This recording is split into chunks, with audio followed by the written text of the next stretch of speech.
Welcome back, guys. This is Charlie Pankey, Sierra Rick Magazine. Thank you very much for joining us today. Hey, do you like to go out in the woods? I mean, do you like to go out and play and see healthy forest and see animals and just see, the forest looks like a place you want to hang out? Well, today might be a great show for you to stick around because I got two guests with us today who run programs for especially youth, and they do things all throughout the Cascades and Sierra to manage and, build a better forest environment for us. And I'm really excited to be talking about to Adriana and Jonathan from the Sierra Institute, for all the way up from Taylorsville, California. If you don't know where it's at, you need to look on a map because it's a beautiful little valley, and you need to go spend a day there because it's a really cool place. So, Jonathan, Adriana, great to have you on the show. Thanks for joining us today. Thank you. We're happy to be here. Great to be here. Thanks for having us. Yes, how is Taylorsville today? You guys, blue sky and out riding your bikes today, or? There's actually a few clouds, and it's a little cooler than it's been, but otherwise, it's great. It's delightful. It's a good summer day in the mountains is never a bad day, right? We probably have half our staff working outside on various tables and so forth because they want to be outside. Perfect, exactly. So, just so people are familiar with who you guys are, maybe my listeners, a lot of them come from San Francisco, out Bay Area, don't understand what the Sierra Institute is. Maybe you could share real quick, what is your guys' mission, and how do you work with local mountain communities throughout the West and wherever the Sierra Institute's completely your whole portfolio works at? Hey, we appreciate the interest in the question, and I'll launch, and Ariana can fill in here. We've been around for over 25 years now. The Sierra Institute for Community and Environment, we have focused on landscape, and we have focused on rural communities, and in particular, the health and good functioning of both. Mm-hmm. And we know that healthy forests and healthy landscapes are really critical to maintaining healthy communities here, and it's become more important than ever in light of the challenges of catastrophic wildfire, increasing drought. And we happen to be located in the headwaters of the Feather River Watershed, on which 27 million people in this state rely. Yeah, it's one of the hidden facts. People sometimes don't realize the Feather River is the largest watershed in the state of California, correct? You bet. Yeah. In terms of its import, and landscape and who it's serving. And who is serving, correct? It's got so many different tributaries up there and so many different water levels. We did a show with the nature preserve down by Portola earlier this year, and we were talking about how that's the headwaters of one of the rivers right there, and how important that ecosystem of the valley is there as a whole. So that's wonderful. In Taylorsville, you have that big meadow that coming out of the mountains there too. I imagine that's got to be. Is there a start of a river right there in Taylorsville? Is that the headwaters of one of the forks? Well, right up above us is the headwaters of the North Fork of the Feather River, both in terms of the work in the Lassen area, and then literally right above us around here. Okay, yeah. So it just kind of where it all starts and it starts to develop before it heads down the mountain. You guys been around for 25 years in your area. I know about. We're going to get to the P program here in just a minute with kids and stuff. We're going to be talking about youth today a little bit, but I'm wondering how the program has adapted and changed in the last 25 years in your rural communities that you're working in now. I mean, I also want to talk about Dixie fire coming up here. We can jump into fire and how that's affected you guys. But what kind of things have you guys seen change in the last 25 years? Both maybe for the good and for the negatives that you're kind of battling. I'll take first shot. And what's interesting is when we first launched, we're really about giving voice to a lot of the community concerns that are here. Okay. And so a lot of folks talked about things, but there wasn't finding a way out of the mountains, if you will. And so we were giving voice and then bringing folks together to have more conversations about these issues. It's one thing to be local talking about these issues. It's another thing to be distant, whether it's the Bay Area, SoCal, or Washington, D.C., then it's them over there. And that's not necessarily the same conversation at all. So we moved on from talking about a lot of these rural issues to bringing folks together and collaborative practices. And so we helped launch some collaborative groups and been working with collaborative groups all over the state of California.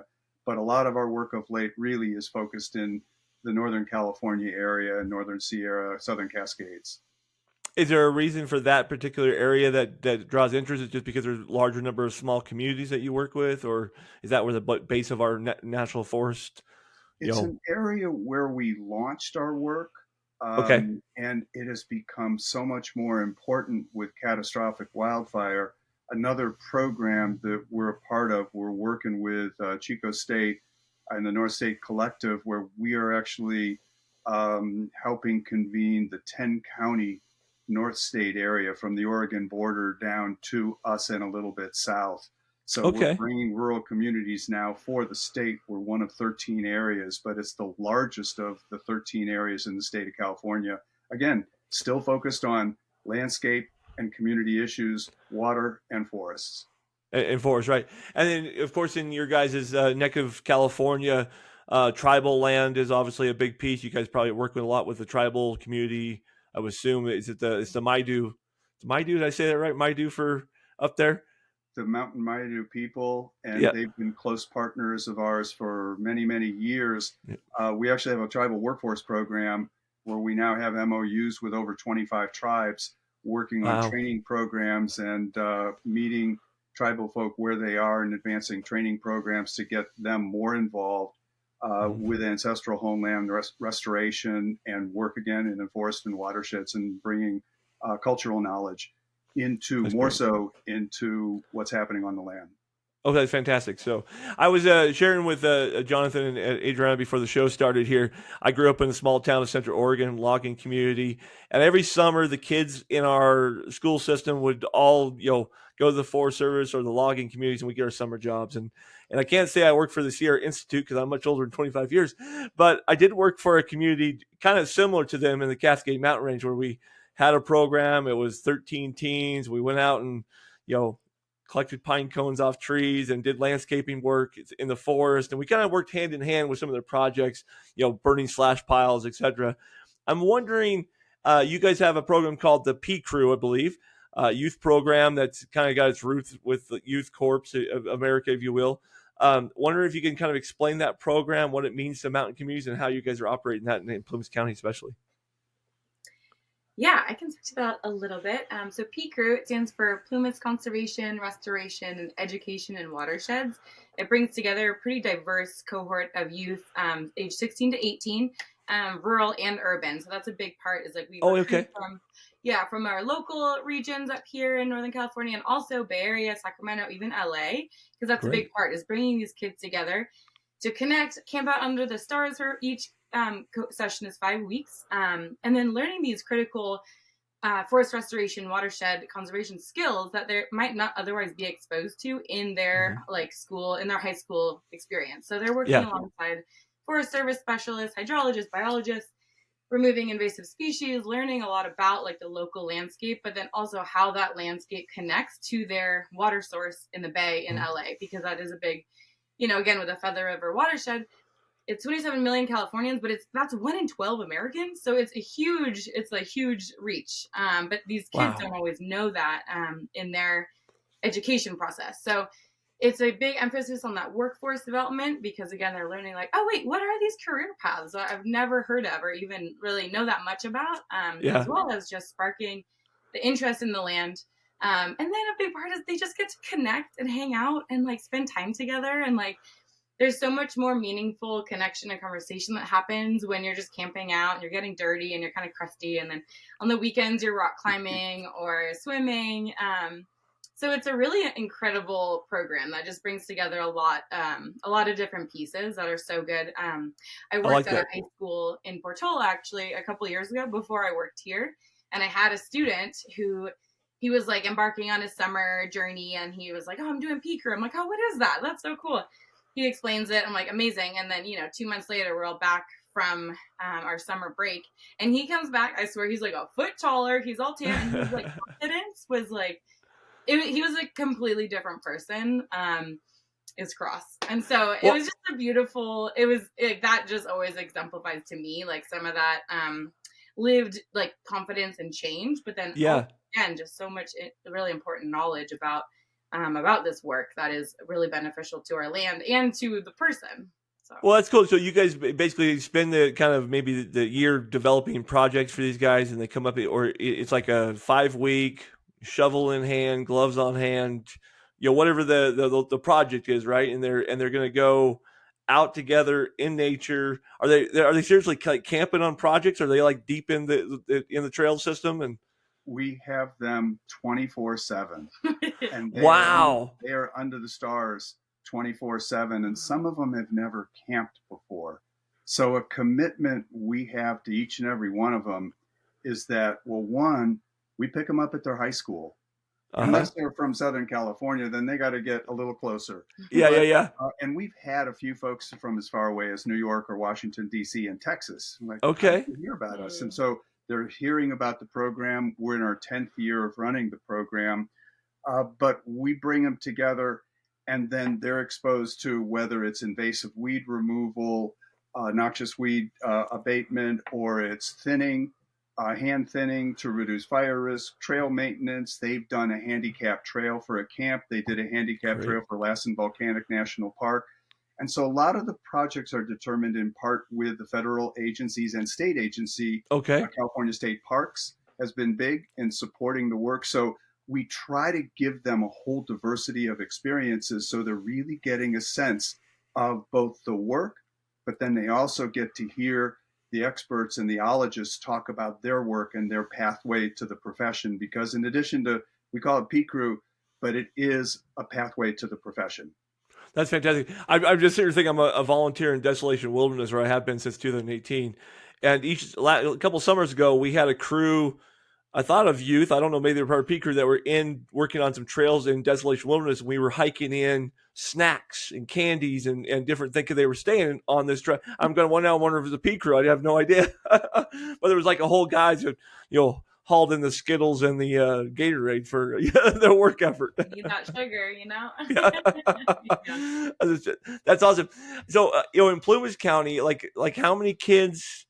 Yeah, I should just focus Plumas County. How many kids do you have in a summer program then each summer? I mean, what's your crew look like in this area? So we typically, when we say a crew, we're talking about an 11-person crew. And then we have what's called a AAA, like a junior leader who's been through the program before. Okay. And that individual will be assisting 2 leaders.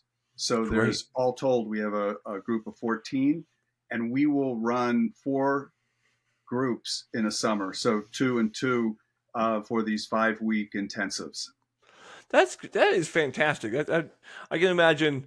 I'm a parent. My oldest is 30 years old. Just had his first baby, so just being a grandparent. I'm just thinking, as you're raising kids through high school and stuff. I know we have lots of different things to keep them busy, but just the work ethic, community development, like love of land in nature. Like I didn't realize how much I love the outdoors until I grew up and my kids have already grown up. So I was done parenting and I went back to outdoors. And I'm like, oh, now I love it, right? But that's all I did with a kid. Was my dad was a logger. We spent all of our time, in the woods, and then you realize like, oh, I love that. I need to get back outside. It's a healthy part of my life, as my wife says. That's she knows when I need to go outside. You need to go outside. Well, Charlie, a really interesting dimension of the program because much of the time they're out of cell service. So exactly. We don't even have them with phones. They just say, nope, leave your phones. And to be honest, there's a few kids who are like, I can't do that. And they don't come. But most of them are like, I've never done it before.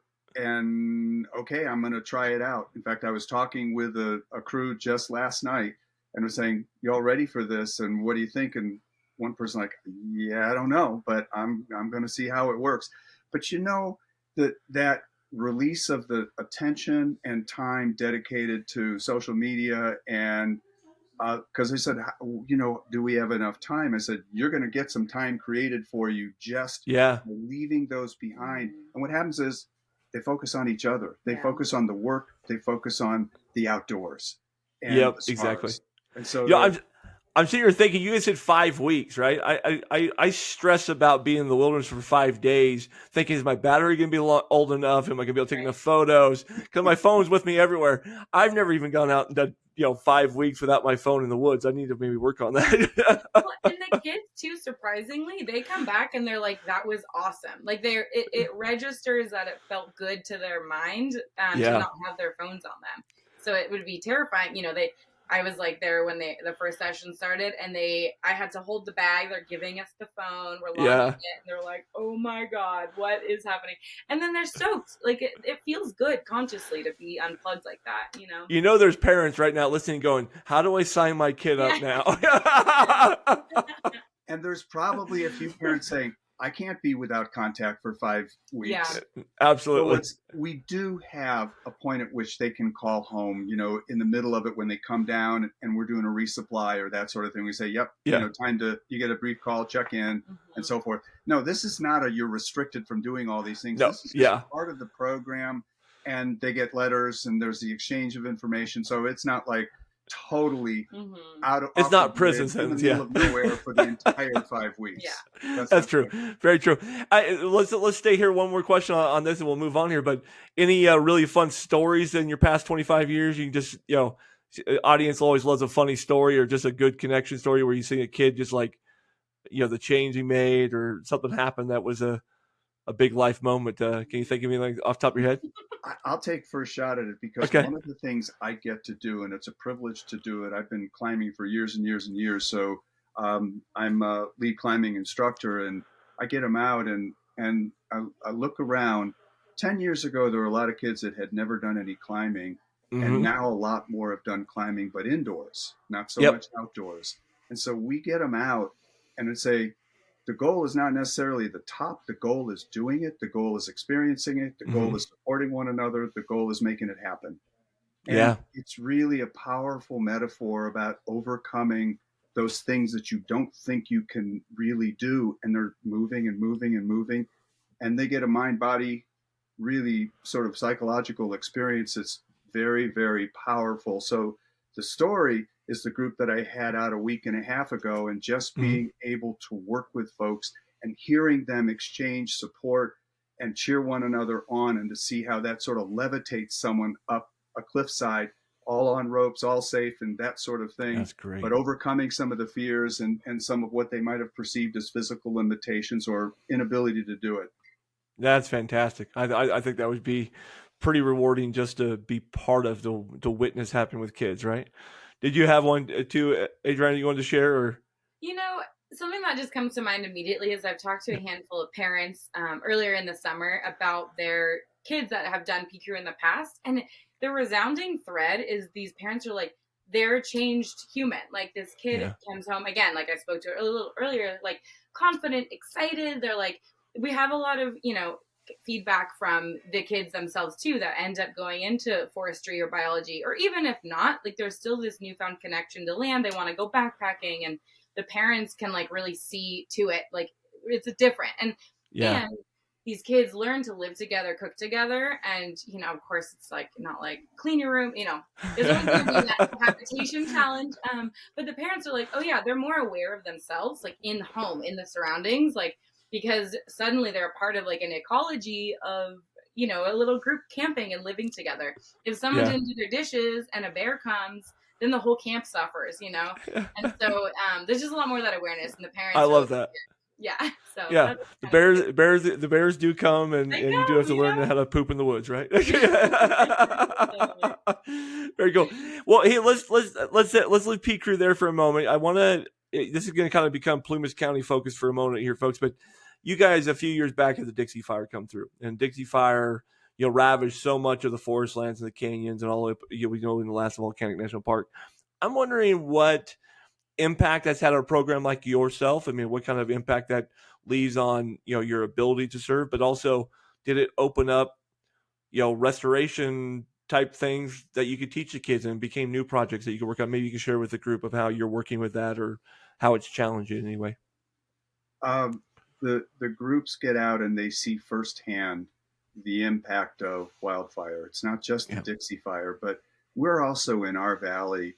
The Dixie Fire burned for weeks, and it took out the town of Greenville. It did, the whole town, So the kids get to see that, 600-700 structures and 1,100-1,200 structures all told around here, not to mention close to 1 million acres of forest land was burned in this. And so it really helps peak crewers, and in terms of our work, it has required some refocusing and energizing to say, Yeah, climate change is real. Catastrophic wildfire is real. We've got Hmm. to deal with these sorts of things, and we've got to thin the forest for the health of this landscape and for these communities. Yeah. It has sharpened our focus in that regard. We were always working on restoration projects, Okay. and now we've doubled down. But we were also doing projects where we're working more with community folks, whether it was right after the Dixie fire, coming up with gas cards, grocery cards, those kinds of things. As the largest nonprofit in Plumas County, so Got we you. felt an obligation to do that, and we've moved into actually now focused on manufacturing what's called cross laminated timber. It's a manufactured product, but it's fire safe, seismic safe housing or fire resistant housing, and its use of wood. So we understand we've got to thin forests, we've got to utilize Hmm. material, and the future of continued forest restoration is using some of that Yep. material to help reduce the impact and to support more restoration. Yeah. If I can add a little personal insight that for the readers there, I was in Plumas County beginning of June up there. And the one thing, the story I keep trying to figure out how to tell better is that, if you've never been up there since the Dixie fire, which I understand is scary, but you need to go because the sea of forest come back to life. It's pretty fascinating. It's quite beautiful, actually. I mean, in June, all the underbrush is green. There are meadows that you forgot were there that are fighting back and taking back the land now because they're not fighting with the trees are dead, right? So it looks different. And if you're sad for the old growth forest, absolutely be sad. But there's an impacting resilience to forest communities and forest lifestyle that is quite beautiful. And you really need to take a look at it because I can imagine now you're looking at it going, okay, now we've got all this underbrush and our dead trees coming back. You got new growth coming up. How do we manage it better for the next generation now? Correct. I mean, that's kind of where the focus has to be. Is like, how do we now not have the next Dixie, in 25 years, if that makes sense. So, And that's precisely some of the work that we're doing. And so here we are, 2025, and in 2024 we had the park fire, reburning yep. some of that land. And so we've got to change that cycle of burning as frequently as we have, but set up conditions in the forest such that it can better withstand. And the park fire took out a spring run on the Mill Creek area because of Okay. the density of vegetation. So the issues haven't gone away, Yep. and we've got to double down in our efforts to help reduce forest impact, because we've lost 7 to 15% of the forest to California, preponderance What? of them in SoCal, but we're working to help maintain California forests and Uh, California watersheds. And PCRU, a big part of that is education. So it's showing okay. these kids this is what happens when we are not when our forests are overstocked. Like this is what happens when X, Y, and Z. And then a lot of the, let's say they're piling these like burn piles and preparing for good fire, for prescribed burning. Yep. So there's an education there too of like not all fire is bad. We actually Mm-hmm. need more fire on the landscape. And because we haven't had that, that's why these fires are so intense and so Yep. destructive.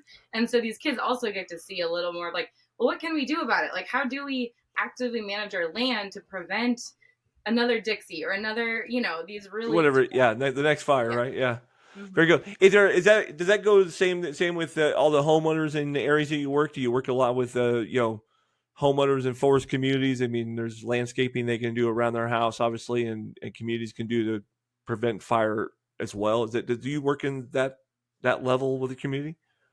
Yes, in terms of just, well, what we've done is we've now worked to identify structures that are going to withstand fire better. Okay. Your question is also about providing the landscaping around the home.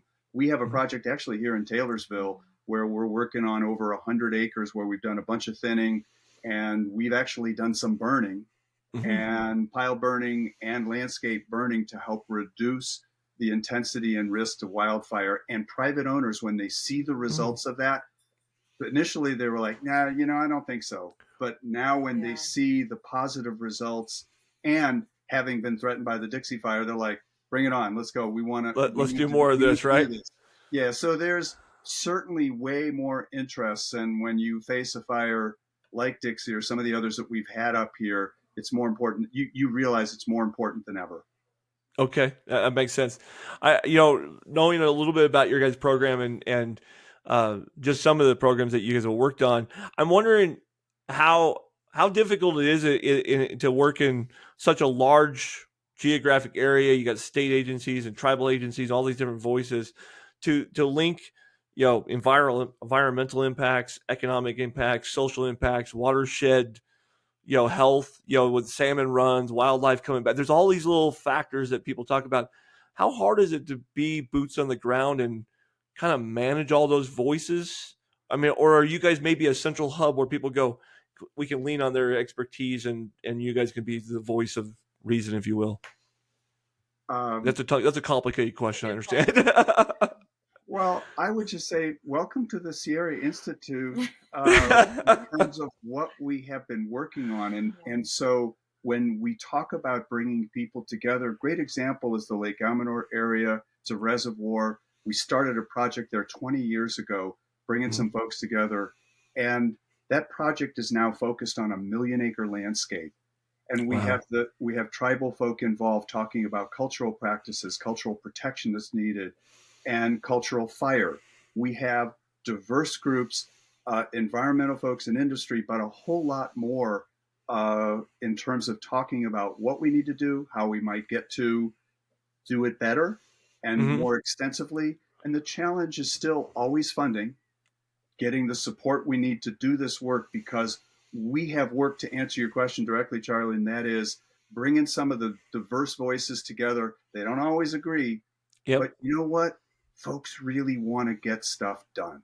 Yeah. And that's what's exciting, as opposed to throwing stones or rocks at each other and arguing. It's like, how do we make it happen? And if one thing catastrophic fire does, it says we better get to it.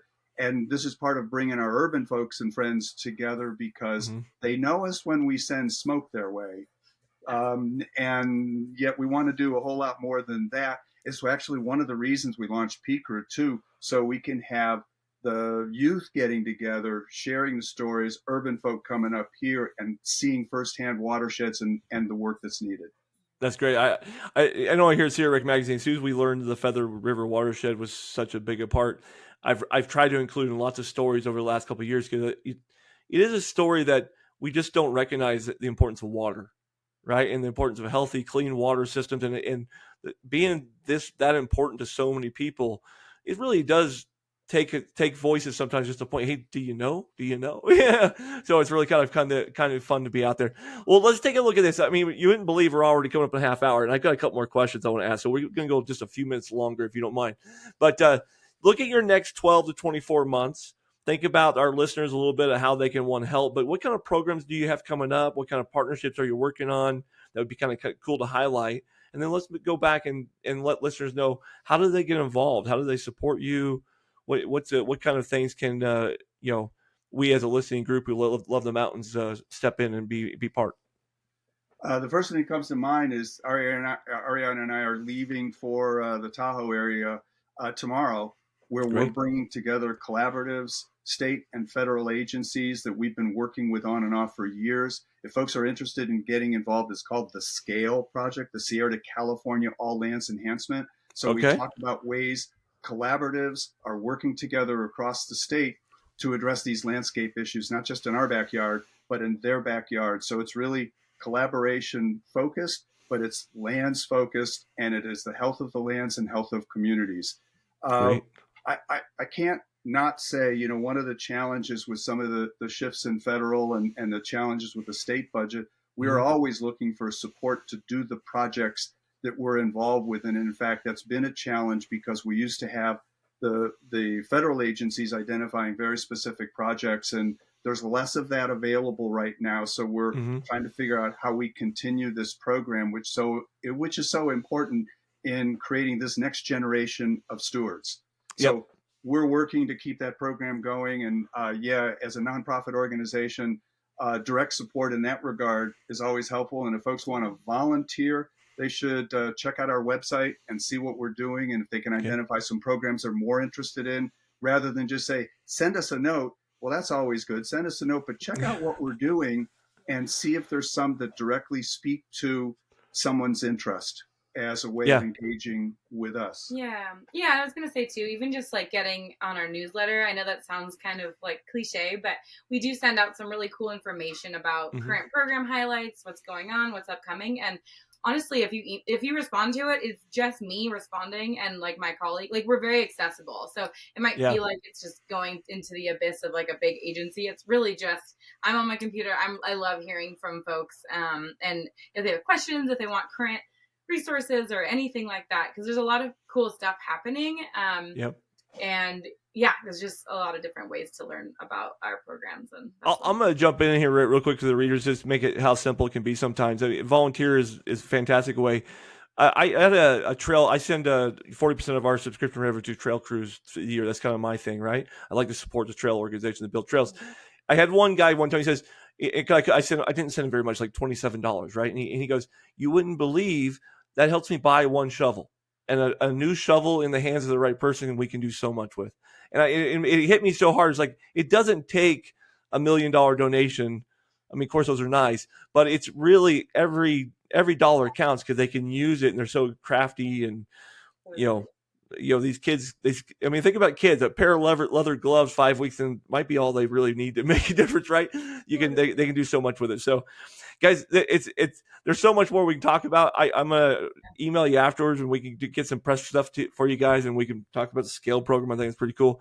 I have 3 questions I ask all my clients, all my Get Rich guys, and we want to be cognizant of your time and our listeners' time. I do have a sponsor post I need to run real quick for Carson Valley, our sponsors here. You guys know I'm here in the Carson Valley. I can't do anything without them. We have all kinds of wide open land. We have BLM programs and things here too. I don't know if we work in the Sierra Institute for certain, but they are my sponsors. If you want to take a look at their wide open spaces and how important land management is, it's right here. If I can run the video. Sometimes technical things are so hard. There we go.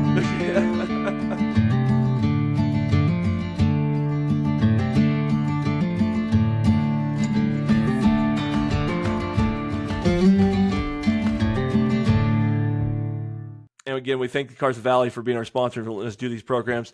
We love to live where we do. I also want to do a real quick shout out to Plumas County, who are our sponsors as well. Although they're not our sponsors of the show necessarily, they're very big, important people to me. So let me pull back our guest here again. I did all kinds of layout things here, so I'll do this. Wrong piece. Hold on.